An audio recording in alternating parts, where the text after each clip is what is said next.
តពីធ្វើការហត់នឿយស្ទើរតែពេញមួយសប្តាហ៍ឥឡូវនេះយើងមកធ្វើបង្អែមស្បុកត្រចៀកកាំញ៉ាំជាមួយគ្នាដើម្បីជំនួយសុខភាពរាងកាយយើងវិញម្ដង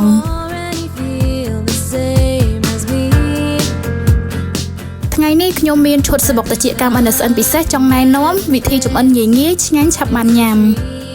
ដំបូងយើងធ្វើការចាក់ទឹក 700 ml ចូលឆ្នាំងធំបន្ទាប់មកយើងធ្វើការដាក់ជាមួយនឹងស្បុកត្រចៀកកាំមួយប្រអប់ចូលដាក់ស្ករក្រាមចូលទៅតាមចំណង់ចំណូលចិត្តនិងពធាក្រហមហើយយើងកូរបន្តិចរួចដាក់ចំហុយត្រឹមតែ30នាទីជាការស្រេច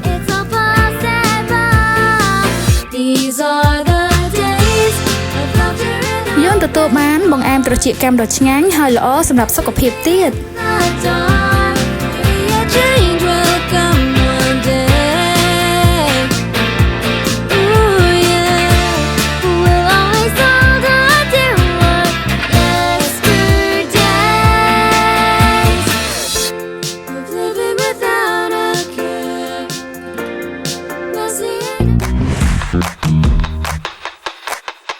ចំណេញងាយស្រួលរហ័ស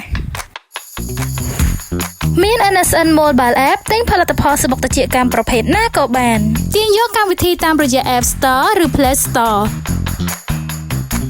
ខាប់ឆ្ងាញ់ស្អាតសុខភាពល្អទុកចិត្តទៅលើ NSN